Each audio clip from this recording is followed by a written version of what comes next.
विदेशी पोर्टफोलियो निवेशक यानी एफपीआई एक बार फिर से बिकवाल बन चुके हैं। लगातार वो अपना पैसा भारतीय शेयर बाजार से निकाल रहे हैं, निकासी कर रहे हैं। पिछले 7 दिनों में भारतीय इक्विटी बाजार से एफपीआई ने 13,400 करोड़ रुपए से ज्यादा निकाल लिए हैं। इतनी बड़ी बिकवाली के साथ साथ पिछले 2 महीनों में भारतीय बाजार में निवेश करने वाले विदेशी पोर्टफोलियो निवेशक अब शुद्ध विक्रेता बन चुके हैं।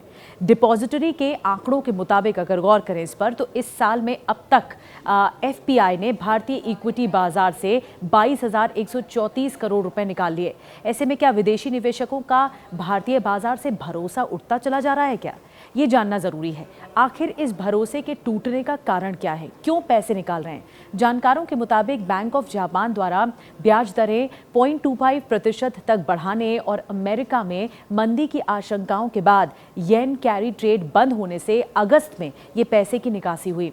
इसके अलावा जियोपॉलिटिकल टेंशन बढ़ने, खास करके आप देख रहे हैं इजराइल और ईरान के बीच बढ़ते तनाव के बीच ये कारण और ज़्यादा बढ़ गया है। इसकी वजह ये भी है कि विदेशी निवेशकों ने अपने जोखिम को, अपने रिस्क को कम कर दिया है। इसके अलावा भारतीय बाजारों के उच्च मूल्यांकन को देखते हुए, क्योंकि मूल्यांकन अच्छा हो रहा है, इसलिए विदेशी निवेशक मुनाफा कमाने में लगे हुए हैं, बाजार से पैसा निकालने में लगे हुए हैं।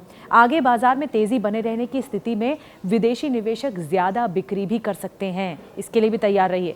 इसकी वजह यह है कि भारतीय इक्विटी बाजार का जो इस वक्त मूल्यांकन है तुलनात्मक रूप से ऊंचा बना हुआ है और आंकड़ों के मुताबिक विदेशी निवेशकों ने अगस्त महीने में अब तक निकासी की है। इसके पहले जुलाई में जब आर्थिक वृद्धि मजबूत बने रहने की उम्मीद थी, सुधारों का सिलसिला जारी रहने की उम्मीद रही, उम्मीद से बेहतर कंपनी नतीजों के असर से 32,365 करोड़ का एफपीआई निवेश आया था। जून में भी राजनीतिक स्थिरता कायम रहने और बाजारों में तेज उछाल के कारण 26,565 करोड़ रुपए का शुद्ध निवेश आया था।